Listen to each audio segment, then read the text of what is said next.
Welcome to Novelist Spotlight. This is Mike Consol, your host. In addition to being the producer of this podcast and interviewing novelists, I'm a novelist myself.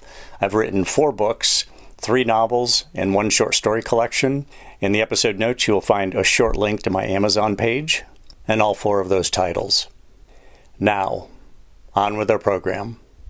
In the spotlight is Abigail Owen, #1 New York Times and #1 USA Today best-selling author of more than 30 books that range from YA epic romantasy to new adult modern mythic romantasy to super spicy adult paranormal romance. Abigail Owen is really emblematic of the kind of successful and interesting novelists we have on Novelist Spotlight. So I encourage all of you to subscribe to the program and remember to click on the bell so you're alerted to each new episode. Now, Abigail, by her own account, loves magical worlds with plots that move fast and hot and include feisty heroines with sass and heroes with heart and a dash of snark and oodles of HEAs. Abigail, welcome to the program. I got to say, I before I finish your bio, I wanted to welcome you because I don't know what HEAs are. Maybe I do, and I never have seen the acronym before. Yeah, it's a very common one. First of all, thank you so much for having me. I really appreciate it. I'm Sure. looking forward to talking with you. Yeah, HEA, happily ever afters. So Okay. a very common acronym in the romance genre. Gotcha. Well, yeah, that's the problem. I have no romance in my life, I guess. But so you're of the school of thought that everybody wants a happy ending when it comes to romance. You're not going to have a divorce or a split or a gone forever after. People want a happy ending, correct? Yeah, I would say so in a more traditional romance setting. I think there's definitely a place for those romances that are more tragic out there. Obviously, they're, I think, pretty popular too. But for me, at least, I like the more traditional romances that end with that happy ever after. It's kind of especially in this world where happy is not guaranteed, and in fact, frequently for some people, just not something that's even reached. I like having a guaranteed happy. I gotcha. I gotcha. A lot of people do. That's clear to me. I'm one of those open-ending guys a lot of the time. Like, let me interpret what happened from here. That I can definitely do, the open endings, because you can kind of put your own spin on it, your personal, like, this is where I hope they ended up. Yeah, I like to be a co-creator. So Yeah. now the other thing that you did recently was you wrote a article for Writer's Digest titled "The Top 4 Tips for Writing Great Beginnings," and I wanted you, for the benefit of our listenership, to go through that article with me. But prior to doing that, I did want to finish some points about your bio. One of which is that you have a degree in English rhetoric, which is, am I correct in parenthetically, you said technical writing. Is that they're synonymous?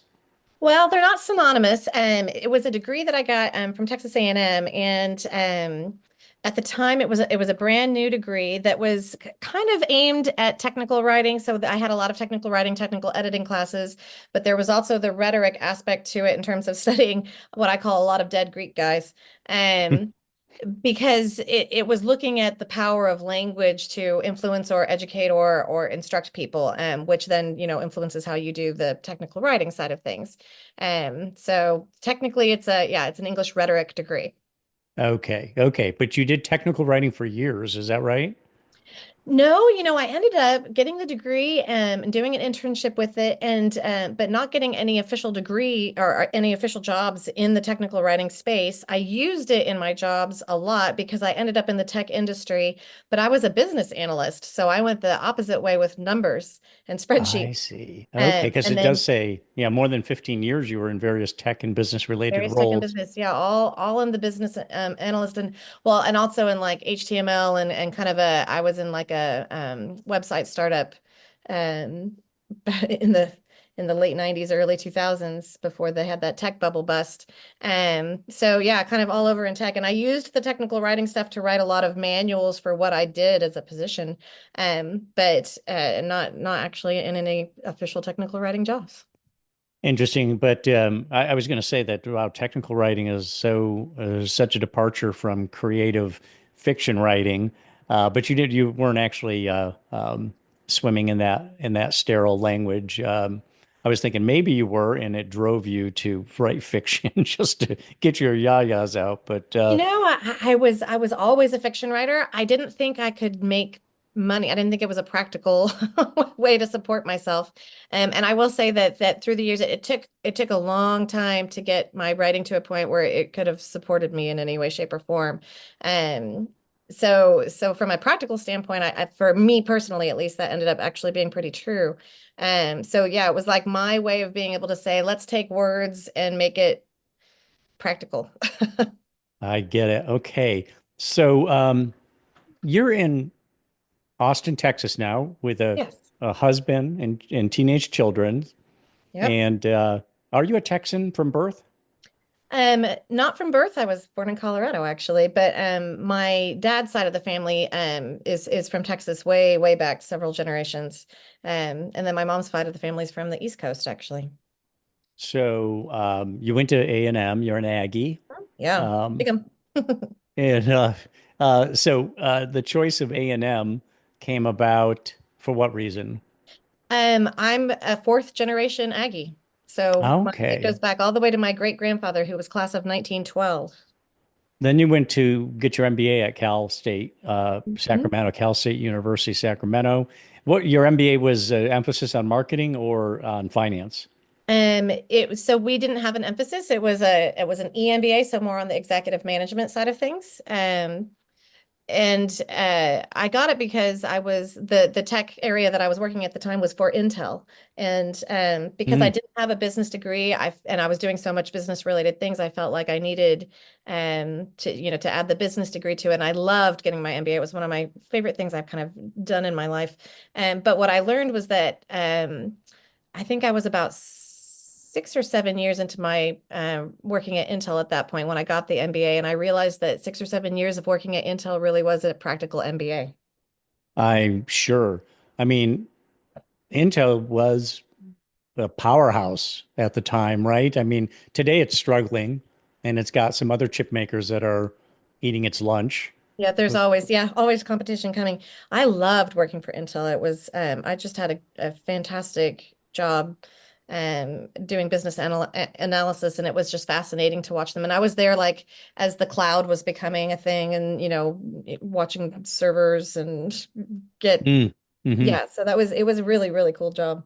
So were you there? I don't know how far back you date with Intel, but was Andy Grove the CEO when when you were? I started just after Andy left. So my Okay. first, actually, oh my gosh, I'm gonna blank out on his name. First name was Paul. And I can't remember his last name. Yeah, I'm blanking on it too, but okay. No, I remember that. Yeah, he was succeeded by some guy named Paul. Hmm. Um, the other thing about you, okay, wife, mother, you're a Star Wars geek. Oh yeah. You're an ex-competitive skydiver, a Yeah. spreadsheet lover. Well, there's the numbers, a Yep. Jeopardy fanatic, organizational guru, and a true classic movie buff, as well as a linguophile, a lover of languages and words, and Hmm. a um, wishful world traveler. But it's also a chocoholic. So, what is it for you, Godiva, or what's the premium chocolate Oh, that you would premium. nibble on? It's probably Cadbury. I like the British chocolates. Cadbury. Okay. There you go. Cadbury it is. I've had some Cadbury. And you mentioned that your husband is swoon worthy, so he's kind of a fictional character in your I mean a real and fictional character in your life, maybe. Yeah. Where did you meet your husband? Was it on a So book cover? no, but he should be. We met actually. We had both just graduated. He also went to Texas A&M, but we didn't meet there. We had both just moved to Austin right out the gate, and happened to end up in a group of lots of recent Texas A&M grads that became a friend group. So we were friends for several years before we started dating, and yeah, I picked a really good one. He's definitely swoon worthy. All right. Good to hear. You just don't hear wives say such nice things about their husband that often, so it's good to hear. Yep. Um, Now, as I said earlier, you wrote an article for Writer's Digest. The title of it is The Top Four Tips for Writing Great Beginnings. And Writer's Digest subtitled it Award-winning author Abigail Owen shares her top 4 tips for writing great beginnings. This is so critical because I think what ends up happening is when people are aspiring novelists, they send their first 10 or 15, 25, 50 pages, whatever the agent, a literary agent, is Mhm. asking for, and you want to knock them on their heels. Yep. And so it's really important to do that. On the flip side of that, I cannot tell you the number of times where I've started reading a novel and thought this is for me.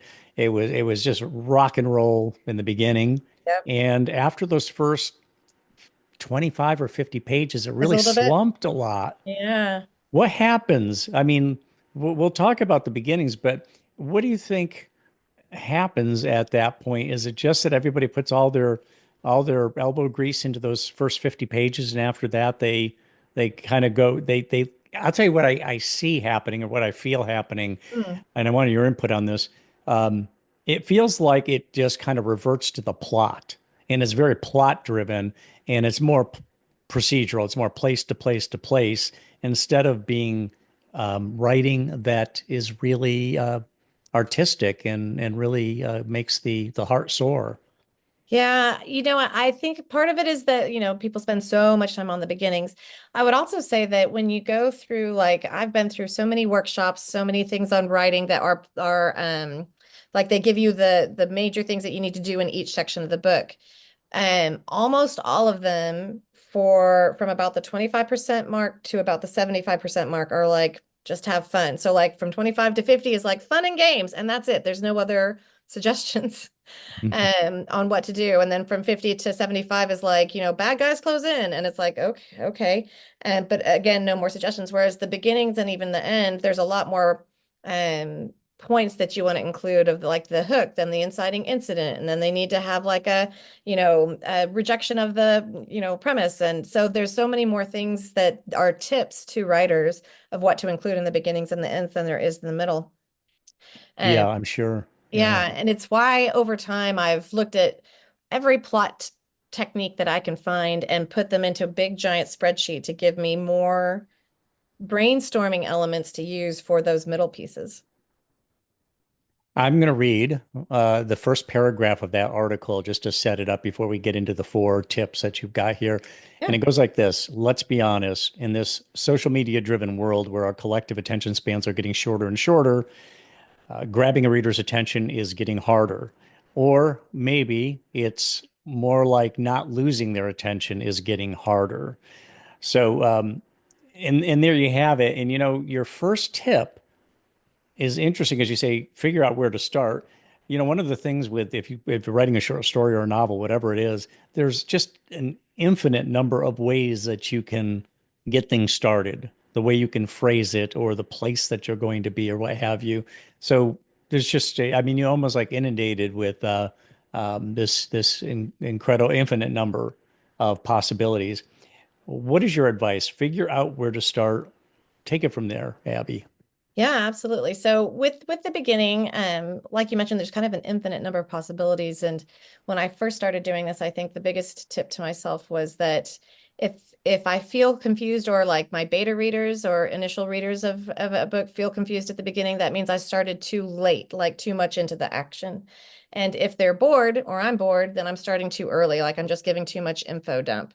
And that was one of the big things. But for me, I pulled a lot of the beginnings, like where to start in when you're starting your book, you need to ground the reader in the character and the world. So you kind of need to show a before picture. Who is this character? And what is this world where you're starting from? And you've got to be very deliberate with that snapshot. Like, what does this moment say about the character, or, where they're in? Like, you can't just start in a like two best friends in a coffee shop talking. Nobody cares about these characters to care about what they're talking about. Give them something more. You might look at making it not boring. Like I said, they're not going to care about it. So try things like surprise the reader, like start with what looks like it's going to be a boring day and then surprise them with something unusual like dialogue or characterization, or, give them the best day ever so that you see what the character has to lose, or give them a very, very bad day so that it's like, everything that can go wrong does kind of day, because that will frequently that helps to connect the reader to the character in terms of kind of an empathy, or drop into the action, not necessarily a battle, depending on what genre that you're doing with, but like, give that character action. They're not just sitting and talking or thinking. Hmm. Okay, there's some concrete things to consider right there. So tip number two is connect the main character. Yeah, the for me, character is probably the biggest part of what I enjoy of reading. And so I think that's why this one's important to me. And frequently, like there's actual studies on this. Readers will actually put a book down if they don't like the main character immediately. And that gets obviously a little trickier if you're actually starting with a main character that's going to have a very big character arc where they grow in some kind of way and do start out unlikable. But you can have a character who's an unlikable person and still have the reader connect to them in some way. And there's a lot of ways to do this. I think in the article I include like a whole list. So I'm going to try to remember some of them.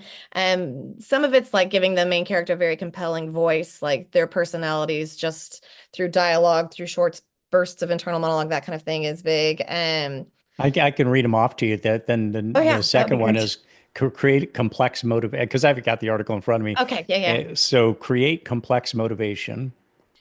Yeah, so that's, give them a motivation that I would say most humans can relate to, something like revenge or self-discovery or, power, that kind of stuff. But it's even better, I find, if you're connecting everything together to, like if their motivation, for instance, conflicts directly with their own personal desires or needs, so you're making it more complicated, exactly, more complex. I mean, obviously, it's in the title. Hmm. Hmm. Um, Go ahead.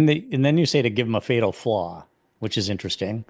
I think it's because perfect people are annoying. Yeah. And Well, so and they're why not would we want to believable, bring are a they? perfect person? They're just not believable and it's not relatable. I think it's why we also get annoyed with like people who only post the perfect pictures of their lives on Instagram and Facebook, and so give them a relatable flaw that, most people are like, yeah, been there, done that, because it immediately creates a connection with the reader of like, yeah, yeah, this is a real person. And it feeds right into the next point you make, which is make them sympathetic, or I suppose you could say empathetic too, depending on whether the reader's got the same flaw or something related to that. So that helps then to connect this fatal flaw can help connect them with the reader in terms of, I feel for this person. Exactly. Yeah, it just gives you a thing. Or even, again, with the perfect characters or the characters that already have all the tools they need to solve the conflict that they're going to be in, that's boring. Like, give them, none of the tools or only one of the tool, and it's not that helpful, that kind of thing. Because I think we've all been in a situation where like, I don't know how to fix this. And so, that Yeah. makes them more relatable. You also have a phrase in here called save the cat. What do you mean by that? So that comes from the Blake Snyder technique, and which is actually like there's a book out there called Save the Cat, and there's a lot of workshops given on Save the Cat. It's a plotting technique, but Save the Cat specifically is a moment in early in the book when you're introducing the characters, particularly the main character, but you can do this with any character, where you give them an action that shows them basically being a decent human being. So even though this person is a jerk, let's say they pet down and, lean down and pet a kitten, like, actually save a cat. But you can do other things that make sense for that particular character or that thing. And it doesn't have to necessarily be kindness. It can be other things that people admire in other people, things like, they're super smart about something, or they actually do have a little bit of empathy, even if they don't like the situation they're in, that kind of stuff. It just makes them Hmm. more Hmm. relatable. And you also say show what they love most or what they might lose. Yeah, that's basically it's the thing you're going to take away from them, because that's going to give them the biggest motivation. If you show how much they love this thing first, when you take it away or threaten it, that gives them motivation. And I think a really good example of this is Hunger Games, with she shows how much Katniss loves her sister and has been taking care of her sister all along before she threatens that sister with being put into the Hunger Games. And Mm. so it feeds right into the motivation. Then tip number three, make the scenes dynamic. Um, yeah, and I would say this is true throughout the book, not necessarily just for beginnings, but obviously because beginnings are important, you want to really start out like how you want to continue. And I remember pretty much from the article that I said something about like the biggest mistake I see in beginnings is pages and pages of the same thing. So pages and pages of internal thought, pages and pages of, walking down the street, pages and pages of here's a description of the world. And so it's not bad that you have internal thoughts or you have, if you're setting the world, but mix it up quite a bit. Don't just do exposition or just action, that kind of thing. And I think I had another list here. I'm a lister, if you can't tell. Yeah, well, you had said under this tip number three, um, focus beyond the first line and also limited and purposeful backstory, which I think you were just talking about. Don't go on for pages and pages. Integrate it with movement or action, and then you Yep. also say every scene gets more than one purpose. Yeah. So with the focus on the first line, or don't focus necessarily just on the first line. That's one of the tips that writers get the most is like, you've got to make that first line so amazing that people have to immediately start reading. Actually make the first 20% amazing so that they have to keep reading. So, maybe think through everything beyond that first one. You don't want to just shock them and then bore them after that. Um, and then with the purposeful backstory, that especially I find to be true in like sequels. It gets really hard because you have to re-ground readers in what happened or what this world was like. And I think that's the one where I have the tip from James Scott Bell, where he basically he had a tip about highlight all the backstory in your first like 50 pages and see how much basically yellow is on the page, and then break it up and then decide what is actually really important for the reader to know right then. Gotcha. Yeah. Yeah. You do cite James Scott Bell. Yeah. Highlight any lines about the backstory Yeah. in a bright color and so on. And then you also mention that to mix up your narrative modes.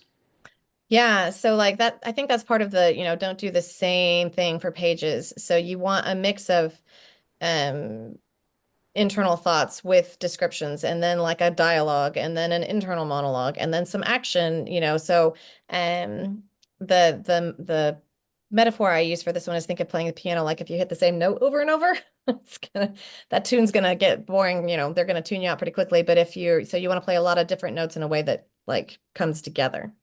And then I think the other one you mentioned was the every scene gets more than one purpose. And Hmm. my editor for the Games Gods play, Liz Peltier, is the one that's, I've been doing, by the time I worked with her, I think I'd done like 50 books. And it's the first time anybody had ever said that to me, that she would be like, okay, I can see that this is the important part of the scene. She was like, but nothing else is happening in this scene that's important. So we can move that important piece into this other scene so that it's more dynamic. And I was like, that's actually pretty brilliant. Make sure that there's more than one, you're not just establishing character, you're establishing character and having a plot moment while, touching on the theme. Like, you don't have to do everything, but do more than one thing. And your fourth and final tip is to make the inciting incident hurt. Yeah, that's maybe my favorite part, but that's because I like to torture my poor characters. And I'll just read off some of the sub points that you make. Yes. Make it the worst possible thing. Changes to future, world, and sense of self, and add insult to injury. Yeah, so with the inciting incident, the worst possible thing is like if you've already established what they love most, then the worst possible thing would affect that, right? So you've already you know what's important to them, and now you're going to rip it away or threaten it in some way, and that will really make it hurt for the reader. And then they're going to want to know, well, how do they fix this?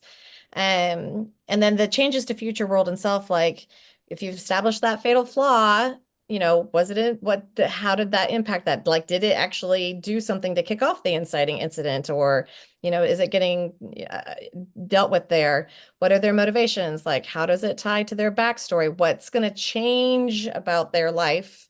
And then the insult to injury, I got that one from a fantastic article, or actually it's a video, by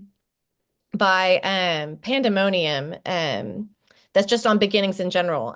They just have a fantastic video on it. And that this was one of the big ones that I picked up from that, which was, strike them with lightning and then dump rain on them. So you obviously have written many, you got more than 30 novels out there. But your first one, let's go all the way back to your first novel, Hmm. which was which one? It was called Blue Violet, which So is you even ended out up available. writing, oh, I'm sorry, go ahead. Oh, I said it wasn't even out or available anymore. Oh, it isn't. Okay. But Yeah. at the time, you wrote a beginning on that one that attracted the attention of a literary agent. Is that right? No, actually, I started out self-published. And I did that because I was researching how to query and saw how you could go years because like with queries, and this is true because I've queried since then, obviously. With queries, more often than not, you just get back a generic no. And you Hmm. don't know if it's that they already have something like that, if they don't think that's what the market wants right now, or if it's your writing. And so, as a beginning author, you really don't get feedback about what you need to be working on as an author to sell that piece. And so, I didn't even know if I was a good enough writer to do that. And so I didn't want to spin my wheels for years not getting any feedback. So I was like, I'll self-publish. And if, total strangers who aren't my mother tell me that the writing is good enough to read, then I'll keep going. And so that's how I got started. And then I got my foot in the door with a small press. It's called the Wild Rose Press for the next series. And then while I was with them is when I met my agent. Okay, so I see. So you actually got started and then self-publishing. Then you got in with a small publishing house, and Hmm. it was after that that you got an agent. Yeah, That somebody yeah, approached and said, "Hey, I'll represent you," which yeah, must have been exciting for you. it was fantastic. Well, and I met him, I would say, I mean, it was so I met him on a writer's cruise where we all had the ability to spend time with the agents and editors that were on the cruise with us and happened to do like a trivia game on the cruise with him and I guess impressed him with my random trivia knowledge. Oh, wow, how cool! Yeah. So you met him on a writer's cruise. Yeah. What is there a particular cruise line that There's not a focuses on cruise the? line that does it. It's that various different writers, groups, and organizations. This one was the Florida chapter of Romance Writers of America at the time, that would organize a writers cruise about once every 2 years or so. So like there's different writing organizations that will pop those in there. But they would do like a whole one that, like I said, would bring, agents and editors in there and they would do workshops and we would do, a keynote speakers and various different things like that. It was a fantastic cruise. Wow, wow, that sounds like it. So, you said you've been a fiction writer since the beginning. Mm. What was the beginning? I mean, how old were you when you started writing or realized this is what I really want to spend my time doing? Oh gosh. So I started young. I think a lot of writers do. I was making stories and writing stories from probably about the age of 8. I remember getting the bug for it because I got second place in like a school contest and was like, oh, maybe I'm good at this. But I wrote short stories and little things all the way up through high school where Mean Girls convinced me that I was weird for liking writing, and so I stopped for a while. And then picked it back up again after college in my 20s. And I probably started 30 or 40 contemporary romance novels that I never finished. And it wasn't until Twilight came out that discovered that you could combine my two, loves in fiction, which are romance and then fantasy and sci-fi, into the same kind of mashup of genre. And I happened to be on maternity leave with my first, and was like, I think I'm going to try a romantic fantasy and finished it in 6 weeks. And so Wow. clearly found my niche. And then sat on that for a couple of years before I found an editor to work with and decided to self-publish. Now, why only 6 weeks? I mean, how were you able to do it that quickly? Was it one of those things where you just found yourself in a channel and it just kind of took off I for think you? so. I think it was a combination of that. It ended up pretty short. I want to say my original first draft ended up somewhere around 40,000 words, so it wasn't a super long. Um, novel and you know, going through the process with the editor, I think I edited it somewhere closer to like 60,000 words. But and what's funny to me now about that is that they have to pare me back. Like Games God's Play, when I first turned it in, was 170,000 words, and I want to say we trimmed about 20,000 words out of it. And but for the first like I don't know 4 to 6 books I wrote, like I've struggled to get above 65,000 words. Well, yeah, you struggled to get above them, but they Yeah. were not novellas at the same time. Were they just a little bit short? I mean, were you They were coming in just at about 50? shorter novels. Yeah. So they would Short hit novels, like okay. around the 50 to 60,000 word space. Yeah. Well, now, romance novels tend to be short anyway. Not The all of them. category length ones do. Yeah. They end up usually right around 50,000 as a category length romance. You know, you get into the longer historicals and certainly the paranormal romances, they're much longer. Now, talk about paranormal. Are you I don't know if you're a spiritually based person, you are interested in the metaphysical, maybe Ouija boards or telepathy. Is that strictly for your writing, or do you have an interest in the paranormal yourself? I find the paranormal very fascinating, absolutely. But in the romance space, believe it or not, before romantasy, that coin was termed, or that term was coined, sorry, it was called paranormal romance. So it actually isn't necessarily about like the occult or witchcraft or anything like that. It's anything that I would say is Abnormal. fantasy elements. And so it tends to be more things like vampires or, you know, wolf shifters or dragon shifters, that kind of thing. And then you Mm, also get, you know, the great witch romances in there as well. But all of it, all of the fantastical, or sometimes they'll call it speculative romance, falls into that space. And they called it paranormal romance for a very long time. But um then romantasy, that term popped into the zeitgeist. hmm Let me ask you, here you are, you're 8 years old at the time you start writing. You are now clearly, productive and successful. Mm. What characteristic do you possess that you think was chief among, well, no doubt you have a multitude of characteristics that feed into your writing, but what would you count as the chief characteristic that you think was indispensable to your success, or was the chief proponent, or the thing that really propelled your success? So I would say there's probably two that have helped me personally. One is I have a large love of learning, and so I really enjoy um workshops and reading articles on writing and then trying to incorporate their tips and tricks into my own writing. And so I think just constantly trying to improve my own craft by learning has been a big help for me personally. And then the other is that I tend to be, I have ADHD, and the only way that I function through that is by being almost OCD in the way that I organize my day. So I have very specific word counts that I hit, and that helps me write consistently. And I find the more I write consistently, the more my writing improves. So I would say it's those two. But I will also say that, you know, 12 years, three pen names, 50 books into this career that I love so much, that I would say success, which can be judged in so many different ways. But it really is, while there's a lot of hard work and effort that goes into it, it's also a lot about luck and timing. Mm, hmm Yeah, no question about that. I think everybody would agree with that. But let me ask you then, ADHD, Mhm. does that mean that are you actually able to sit and write, or do you ever go on the move, or do you ever walk and talk into a recorder? Are there any other modes of writing you do other than just sitting at a keyboard? Yeah, actually, I do. I dictate I guess I would say a good majority of my first drafts. I've got an hour and 10-minute loop of my neighborhood that I walk and dictate into my phone when I'm working on first draft. Interesting. So,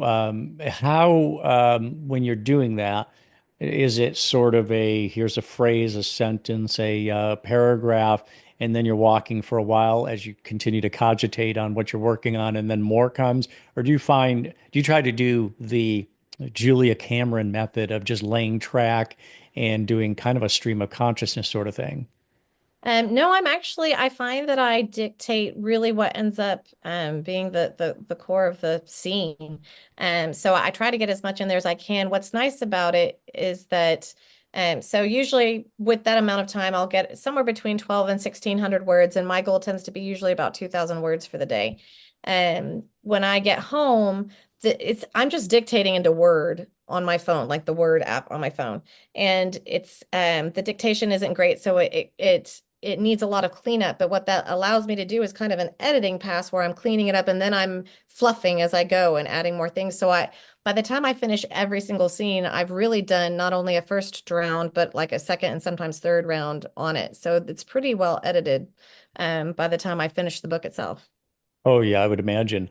But so 2,000 words a day is a lot because Mhm. if you were to take 50,000 words, which let's say is your target for the book, and divide it by 2,000, you pump out a book really quickly. Mhm. How much of the 2,000 do you actually keep versus just chucking up parts of it? I tend to keep most of it. Really? It's That so it's that clean for you as you're working on it. Yes, just really clear. Usually, so like what I'll usually do before I go on my walk is sit down, read the, scene beforehand, and I'll have like a kind of almost like a little bulleted list in my head of like I need to hit these points in the scene. So I have it very clear in my head about what I'm going to do. And then I let the characters kind of take over from there as I walk along. So it's pretty rare that I end up ditching most of that. A lot of that, like I said, they have to trim me back later in edits when I get it to my actual editor. So that's where things get cut. That's where you And do some pruning, okay, with yeah, the assistance of exactly. an But editor. for the most part, it's pretty clear. I will say that I can't dictate the battle scenes or the love scenes because I have to choreograph those too much and have really specific bullet points of what happens when. And so those I can't dictate. I have to sit down and like they has to be in front of me to do those. Interesting. Now, let's talk about your work regimen. You've already indicated some of this, but do you write every day? Not I counting that do you might get sick or something like that once in a while or have a bad day, but do you generally write every day? I do. I write every single day. It's actually one of the tips that I give to beginning writers. Not necessarily that you have to write every single day, but especially at the beginning, when I wrote my first book, um, and then when I was working on the second book after I'd like edited the first book, I was working on the second book, and I was working full time. My kids were only 2 and 4 years old, and I was getting my MBA at the time, and I thought that would be a fantastic time to write the second book. Um, I don't know what I was thinking, but what I did was Yeah, I I mean, you had to go studying for an MBA at the same time that you're writing the book and you have kids. young kids. Yeah, yeah. I think it was my escape kind of Hmm. from all those adult responsibilities. But what I did was I gave myself a really small, achievable goal of 100 words. 100 words takes 5 to 10 minutes to write. So even at the end of the day, I'm exhausted, but I could get at least the 100 words down. And some nights it would be like pulling teeth just to get those. And some nights I would blow past it and write 3,000 words. But 100 words adds up faster than you think it would over time. And so Yeah, yeah. I mean, that's that's the my, thing. As long as you're consistent, it can add up in a hurry. yeah, exactly. Now, you are a morning writer. Do you get up a certain time each day and get your coffee and you in your Cadbury chocolate bar and you sit down at the keyboard or go for the walk? Yeah, I'm more of a morning writer, especially because I'm in Texas where it's really darn hot. If I haven't, especially in the summer, if I haven't finished my walk by like 8:30 in the morning, it's too hot to walk. Um, I do also have, however, a treadmill desk. So if I'm too stuck, I can do my walking up there. Oh, Um, cool. but yeah, so I'm more of a morning writer. I tend to get my words mostly in the mornings, and then afternoons are dedicated these days primarily to the bit what I call the business side of being a writer. The social media, the marketing, the logistics of various different things. So, when you have a 2,000 word goal daily, Hmm. how much time does that usually take you? And if you hit, let's say you have a really productive day where you get to the 2,000 quickly. I mean, Hmm. is that a stopping point? Or you just decide, look, I'm going to commit to 2 hours today or 4 hours anyway, so I'm going to carry on. How do you handle that? It depends on the day. So like I mentioned, and when I do my walk, it's an hour and 10 minutes. That usually gets me 12 to 1600 words. The like going through and fixing, the problems with the dictation and fluffing it out, that usually gets me to 2,000 words. And that's somewhere between another 15 and minutes and an hour, maybe depending on how much I add. Um, and then if I'm really feeling the scene or just really inspired, I'll keep going. So, I've had 4, 5, 6,000 word days. But I'm also able to just go, okay, I hit my goal for the day. Let me get the other things done. I find the more books I sell, the more new readers I get, the more I have to, devote time to that side of being an author.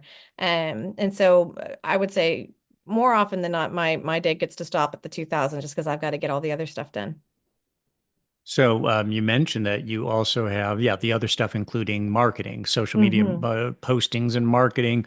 Do you have a best marketing tip that is not, confidential that you can share with us? What social media outlet is the most powerful for promoting your work? Oh gosh, I find that social media is so specific to the individual. So my tip is actually do the social media that you enjoy the most because I would say your insincerity will come across, but also like you're not going to keep it up if you don't like doing it. And so that's the biggest part. I do personally try to be on all the social media. I'm better on Instagram because I'm actually pretty good with graphics. And I'm still trying to figure out TikTok because while I very much enjoy public speaking, I find that I'm very bad at skits. I'm a terrible, very embarrassing actor. And so I can't do all kind of the skit related things that are so popular on TikTok. So I'm still trying to figure out what works for me there. But um, I will also say that one of the best tips I ever got was to build your newsletter because while newsletters seem very old-fashioned because they're email, social media has rises and falls. Like we almost lost TikTok here in January completely. And so, the people that had hundreds of thousands of followers there were suddenly like, oh gosh, where do we go next? Whereas your newsletter, you will always have the people that sign up for your newsletter. And so Gotcha. it's So a consistent base. the when you're talking about the skits, Mm. I mean, I see a lot of book marketing, but I don't really, is that somebody actually maybe acting out a character in some form? Sometimes it's acting out characters. Sometimes it's, they've got all like the kind of, quotes from movies and things, and they're acting that out. And then they've got like funny words that say, this is related to my book in some way, shape, or form.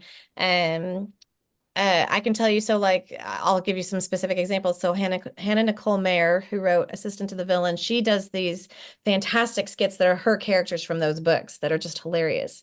And so she does those, or like another author, Mariah Ankenman, sorry, kind of has a theater background. And so she does like all sorts of different kind of skit related very entertaining posts. And they're fun to watch, both of them, and as well as other authors who do similar things. I just don't have that in me. I look awkward and sound awkward trying to do those. Well, that's a very different skill. Yeah, It I is. think almost anybody would feel that way. So, but I get what you're saying. The people out there who are doing that and have kind of a Shakespearean flair or whatnot. Yeah. So, what obsesses you, Abigail? A lot of Hmm. writers are obsessive. Is there something that obsesses you that then feeds into your books? Oh, so many things. I'm inspired by so many things around the world, I would say. Like I get very inspired by um believe it or not, like videos or pictures of places in the world that you wouldn't think are real because they're just so unique and dynamic. So like that feeds me. I would say that oh gosh, anything that's kind of got a magical feel to it. So like I'm a big Disney world. Like it is very much my happy place, the Disney World, because it's just got such a magical feel to it and leans into that like, magic is fun. Still trying to be a kid element to it. I would say most of my obsessions I've listed in my in my bio. So, um, you Yeah, know, I saw some like chocolate and yeah, magical worlds exactly. Star and Wars. Jeopardy. Yeah. You're a trivia person, right? I mean, you like to I'm a learn big trivia person. We watch Jeopardy every single night. So and you supply answers, I would imagine. You try to call we out the try answers. to. Oh Yeah. yeah. Yeah. And we Do you like do it on along with your Thursdays we husband? win them. Yeah, we do. We're waiting for Jeopardy to do a couples like Jeopardy style thing so that we we Oh, can go on there yeah. because we like fill in each other's gaps. Yeah, that would be really interesting. Yeah. Although, I would imagine that yeah, if you do that, um, there'd be almost no wrong answers if you allow a couple to to Yeah, actually because work like on it. we're all over it. Like he's got sports and politics and I've got, literature and history and things like that. What was the turning point in your writing life? Was there something that happened? Now, there was the cruise you mentioned, so that might be it Mhm. right there. Or was there a time when you just learned something about writing that you incorporated that was like, wow, this is a game changer. Now I really have got a kind of an operating system, just to use your technical background a little bit. I've got an operating system for these novels. I figured this out. Was there a turning point that really kind of put you into a different place where you felt like this I've just gone to another level? I honestly think it's been like I consider my career and my progress as a writer to be kind of almost like a gradual stair step where, each new thing I've learned has fed into the next new thing that I've learned. And so really it has been for me mostly just time and continuing to write the story after story, to learn my craft in that way. Also, I would say to build a network of the people that ended up influencing my career in so many different, incredible ways. Being published with Entangled, who then eventually, have Red Tower was I would say, a huge part of that. Um, they've been very influential on my career in general. Let me ask you about your biggest strength in your writing game. I mean, some people are great with dialogue, some people are Mhm. great with scenes, some people are great with character development. What would you say is your?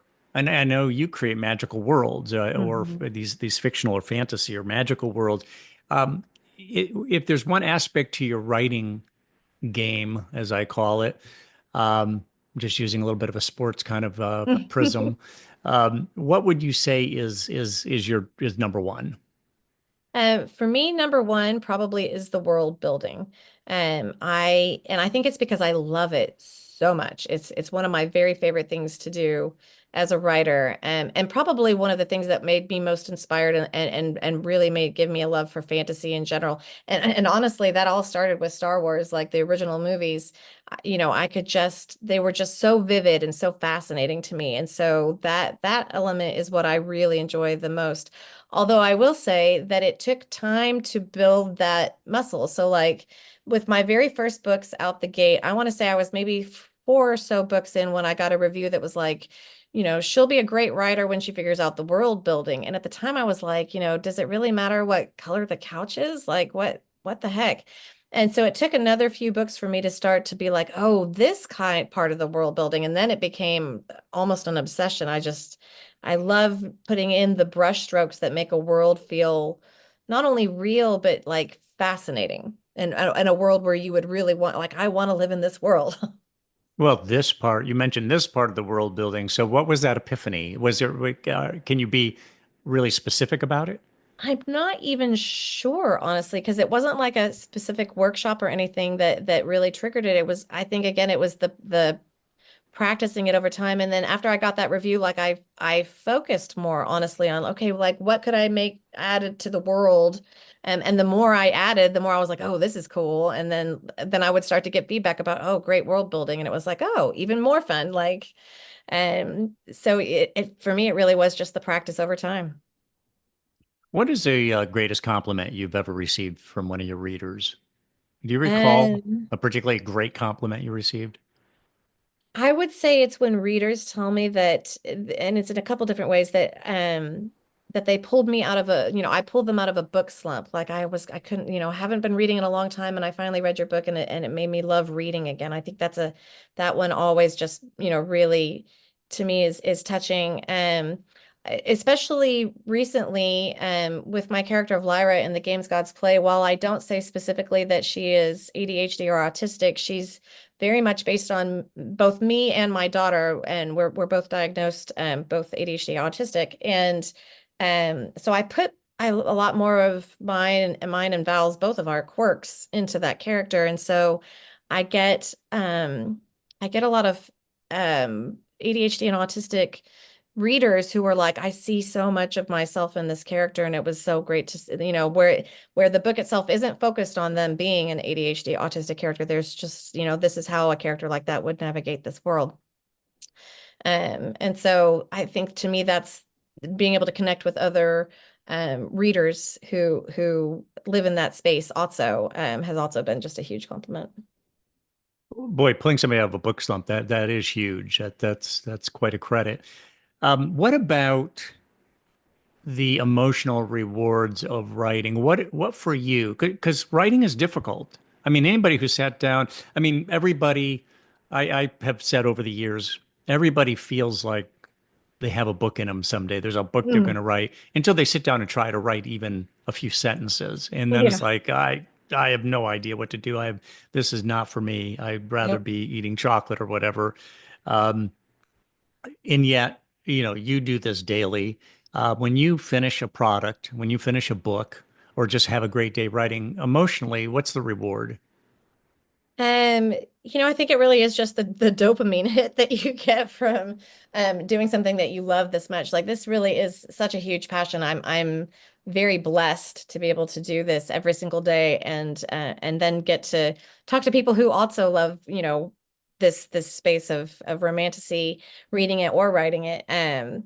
So that there's that dopamine hit of that. But I would say for me, finishing the book is probably one of the biggest dopamine hits that I get just because I liken it to running a marathon. Like, and the first time you finally run one, you're like, okay, and now I can run some more. But it still takes like that's a monumental amount of effort that goes into being able to do that. And so finishing the book is probably the bigger dopamine hit, even more so than releasing the book, believe it or not, even though that's fantastic and amazing. And just to see it on bookshelves is like still the best thing ever. But being able to finish it is just like, I did it. I did it again. Look, I actually still figured this out. Well, now, does writing as you do, which is very consistent and daily, you're very committed, does it help manage your ADHD? I find that it does for me, at least, just having that very specific goal in mind. And I tend to, the way I manage my ADHD is with lots and lots of lists, lots and lots of notes.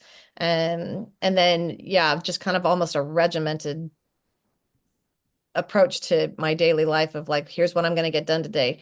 And it does change from day to day, but that helps a lot. It also helps, I think, that with ADHD, I'm allowing myself to go off into those mental worlds that frequently, like for me, that was my struggle in school was the teacher would be talking and I would be off in my head in fantasy land. And so I get to actually just be in fantasy land. Wow. So now you also indicated that you're autistic, or at least on the spectrum. Hmm. Does that actually benefit you as a writer? Because autism comes oftentimes with great skill in a particular area, whether it's numbers like Rain Man, counting Hmm. things, or maybe creative things. Does being on the spectrum actually, is that a benefit to you as a writer? I feel like it is from what I understand about research about neurodivergent, minds is that we are absorbing a lot, I think subconsciously of the world around us. And so it gives me, I think, a lot of um fodder to put that into my books. I think on the ADHD side of things and also autism, one of the things that we can get is hyper focus. And so my ability to hyper focus and literally shut out the world and focus completely on the world in my head I find to be very helpful for me specifically. There's also some drawbacks, it's very easy to get distracted Hmm.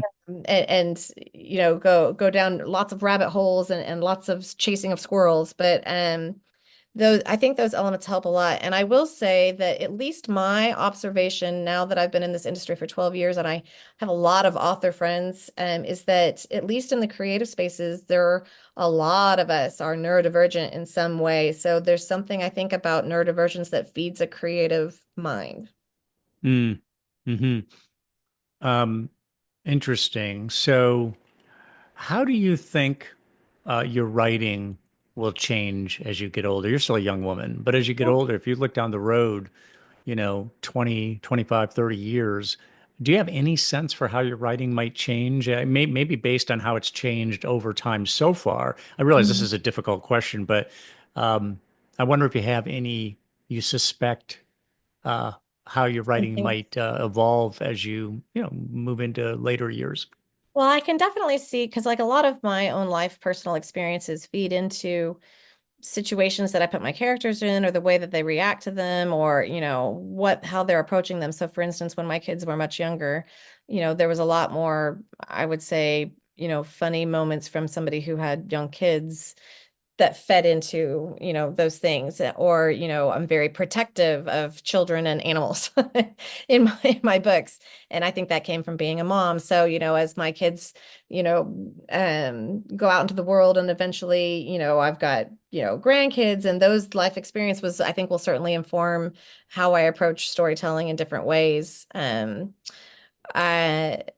I would say that I'm, like I said, one of my favorite parts of being a writer is just kind of a lifelong love of learning. So I hope that I continue to improve my craft and challenge myself to always be trying something different and something new for me at least. And try to do the stories that scare me the most because those end up usually being the most rewarding. Let me ask you about if you can talk about it. What are you working on now? Can you give us some?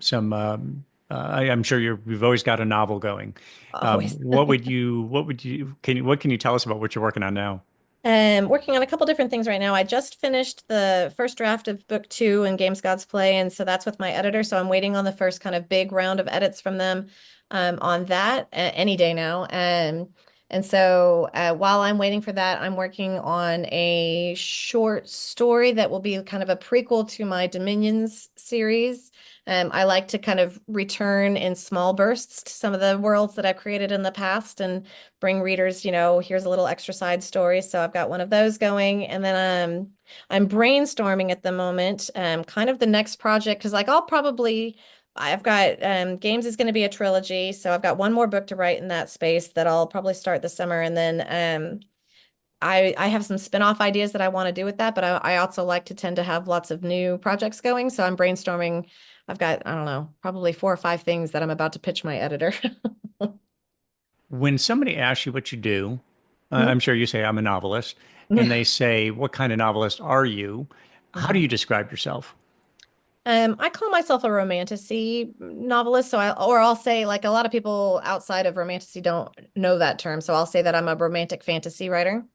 And usually I keep it to, I'm a writer, and then they go, "Oh, what genre?" And then I'll say, romantic fantasy. But I find that when I tell people that I write romance, usually people are just like, "Oh, that's cool." But every once in a while I'll get some very unusual I guess responses to it, just kind of romance tends to, for whatever reason to get like a wink and a nudge kind of responses. But I think the funniest one, and this is so strange because I'm going to tell you that it happened at a funeral.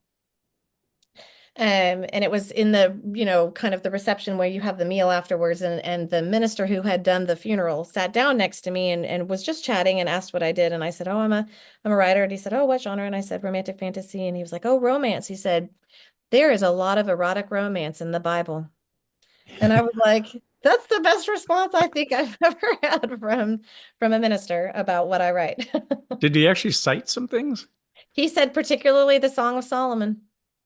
Okay, huh, interesting. Yep. So, have you pulled any scenes or books from the Bible? No, although I will say that yeah, I know the Bible pretty well, so I have pulled in, themes. I've pulled in sometimes quotes, or elements like that certainly into my writing. So I wanted to ask you about you're committed to your genre or Mhm. genres, depending, or subgenres. Any chance that you'll venture into other genres or do something markedly different, or do you feel like that's your channel and there's no end to the amount of exploration and writing you can do right there? It's funny because the reason I have 3 pen names is because I write 2 other subgenres of romance, in the contemporary space. And and I think I would honestly write every subgenre of romance out there, historical and steampunk and all of them if I had the time. The reason I now focus entirely on my Abigail Owen pen name is because I found that I ran out of time, especially in the romance genre. The readers are voracious, which is awesome, and I'm one of them, so I know exactly why and how. But it means that really we have to be getting out a bare minimum of 2 books a year just to keep up with the readers, or they kind of forget us. Um, which is very different from other, I would say, fiction genres where they can go longer between books. And Mhm. for that reason, with 3 pen names, I was having to do a bare minimum of 6 books a year. That's a lot. And it was a lot. And at that time, I was writing 4,000 words a day just to keep up with it. And it burnt me out really badly. Um, and so I was like, okay, I've got to dial it back and write, basically pick the one I like the best. And the romantasy space has always been my favorite. So, especially with all the world building I get to do in that area, it was like, that's what I'll focus on. Um, but You yeah. mentioned super spicy in your bio. Mhm. Does romantasy generally have sex scenes, love scenes?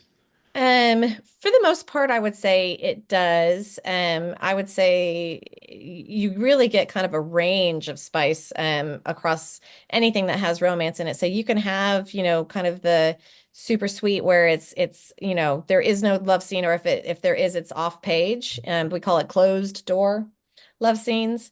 But and then you can get the, super, super, super spicy, which really moves more into the erotica space. Also in the genre of, if you get into like Omega verse, for instance, and you'll have to look that one up. But, and I tend to fall somewhere in between. To me, the love scenes are very much an element of the connection that's happening with the characters, with the 2 main characters, and furthering their relationship in very specific ways. So for me, it's more about the development of the relationship than it is necessarily about the spice itself. Okay. So you also mentioned that you're a true classic movie buff, which I mentioned at the top. Yeah. Have you pulled stuff from movies in terms of, I mean, have they been inspirational for some of your stories? Are there any movies that you would cite that were particularly valuable to you? So I think storytelling in all its forms just is has always been huge for me. And the reason I say a true classic movie buff is because so many people are like, you know, Ferris Bueller's a classic, and I'm like, no, it's not. When I say But you're thinking classic like movies, I'm talking Casablanca like or 1930s classic movies, 1940s. Those are classics. Maybe it's because I don't want to age myself and date myself, but so I love movies all the way back to the beginning of movies. So for me, it's more about the storytelling. I try to make sure that I don't incorporate stories that I've already seen or read into my books in any way, shape, or form, that I'm always doing something that's entirely me. Mhm. But for me, I'm just inspired by storytelling in general. Everything from fairy tales to, full on dramas. I for And while I would not say that it's a classic, apparently it should be. I mean, it is a classic. So Star Wars, like I said, has always been a major inspiration for me. I think that um, that series of movies really just captured an entire generation's imagination, and generations since. Yeah, no, it definitely had staying power. Yeah. Um, the other thing I wanted to ask you about before I let you go had to do with you used to be a competitive skydiver. Talk about the sensation. Most people will not jump out of an airplane. That's a very scary proposition for most people. I've Mhm. never done it, even though I threaten to do it every once in a while. What is the sensation of falling from a plane? What do you feel when you're falling? I So mean, do you it's not, actually feel like you're falling or not? you don't, because so it's not like that like roller coaster feel to it at all, like dropping in an elevator, because first of all, when you're leaving the plane, you've got the forward momentum of the plane. There's a physics to it. So you actually kind of fall forward as you fall down. And so there's not like a drop. Hmm. And then once you're in the air and away from the plane, you're not falling relative to anything going past you. So it doesn't feel like falling. It's not that it feels like floating either. I will say it's just very, very, very windy. But until you get closer to the ground, it just looks like you're kind of hovering over a map in lots of wind.